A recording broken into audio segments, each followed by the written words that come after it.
شهر رمضان الذي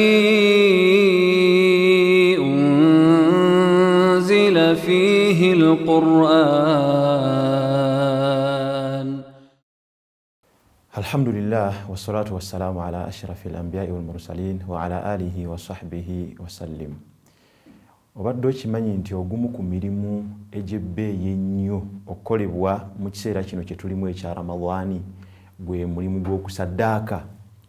Owekitiibwa Nabbi sallallahu alaihi wasallama atunyumizibwako nti bwe kyatuukanga mu kiseera ekya Ramadhaani, awamu n'okuba nti yalinga ajwadu nnaasi nga yasinga abantu bonna obugabi, naye mu Ramadhaani we yasinkananga ne Jibrilu alaihi salaam n'abeera nti balivayizinga Qur'ani ey'ekitiibwa, ate awo yayitirizanga nnyo okugaba, n'abeera nti yasinganga ne ku mpewo ekunta.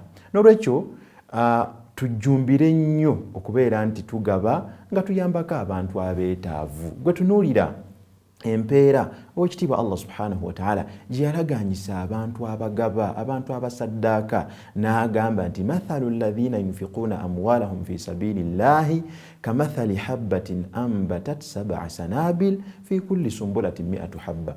Nti ekifaananyi ky'abantu abawaayo mu kkubo lya Allah subhanahu wa ta'ala ne bakwata mu maali yaabwe ne bawaayo, balinga bw'olaba empeke omuntu gy'asimba nebeera ng'empeke eyo emera nevaamu ebirimba 7, naye ate nga buli kirimba ekimu kiriko empeke 100. Olaba engeri Allah subhanahu wa ta'ala akubisizaamu empeera y'omuntu abeera asaddaase, n'obujulizi obulala bungi. Ate nno ekyenkizo ekibeera ku Ramadhaani nti omuntu buli wasaddaaka bw'ate ebiseera bingi mubaamu okusiibulula omusiibi. Ate nga Nabbi sallallahu alaihi wasallam yagamba nti man fattara saiman, omuntu bw'asiibulula omusiibi abeera alina empeera efaanagana n'eyooyo gw'asiibuludde, newankubadde ate gw'asiibuludde empeera ye yo tekenderako yadde.